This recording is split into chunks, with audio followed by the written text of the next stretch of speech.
মতলব দক্ষিণে খাদেরগাঁও ইউনিয়নে বালু ব্যবসার কারণে দুর্ভোগ পড়েছেন স্থানীয় বাসিন্দারা। নিজস্ব প্রতিনিধির পাঠানো প্রতিবেদন। চাঁদপুর জেলার অন্তর্গত মতলব দক্ষিণ উপজেলার ৩ নং খাদেরগাঁও ইউনিয়নের সাহেব বাজার চৌরাস্তা মাছুয়া কাল রোডে দুপাশ জুড়ে যত্রতত্র উন্মুক্ত পরিবেশে বালু ব্যবসার কারণে দুর্ভোগ পড়েছেন স্থানীয় বাসিন্দা ও শিক্ষার্থীরা। খোলা জায়গায় বালু রাখা ও খোলা ট্রাকে বালু পরিবহনের কারণে দিনরাত এলাকা জুড়ে বালু উঠছে। এতে মানুষজনের বাড়িঘরে থাকা কঠিন হয়ে গেছে। বালুর কারণে দোকানপাট খুলতে পারছেন না ব্যবসায়ীরা। এমনকি বালুর কারণে স্বাস্থ্য কমপ্লেক্সের চিকিৎসক ও রোগীরাও ভোগান্তিতে পড়েছেন। তাদের ভয়ে মুখ খুলতে ভয় পাচ্ছেন পথচারীগণ। কিভাবে এভাবে আপনার প্রশাসনকে ধরেন আপনাদেরকে?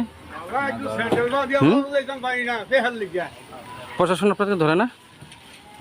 ধরছে এভাবে। আপনারা আছেন কিভাবে? ওনারা কি বলে?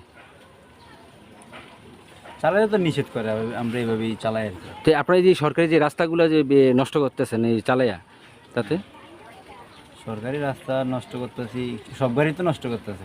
সব গাড়ি বলতে বাংলাদেশে যত গাড়ি আছে অত গাড়ি নষ্ট করতেছে না। ঢাকা শহরে তাই গাড়ি চলে না। ঢাকা শহরে আমরা এরকম রাস্তা নষ্ট। আপনার কি লাইসেন্স আছে? গাড়ির লাইসেন্স আছে, কিন্তু আমার লাইসেন্স নাই। না হেরা কইব যে আমরা আইতে যাইতে পারি না, আমরা কইলে সমস্যা আমাদের আছে কি এই যে আপনারা যাতায়াত করতেছেন, এটা কষ্ট হইতেছে আর কি, যাত্রী আনাগো চলাফেরা কষ্ট হইতেছে, গাড়িগুলো চলতে কষ্ট, ভোগান্তিতে নাকি? কি কইতাম, এই যে রোডটা ঘাটটা এই যে অবস্থা হয়ে রয়েছে, মানুষ চলাচল করে, এটা কি চলাচল করার মতন সম্ভব? রাখছে নি কোনো চলাচল সম্ভব?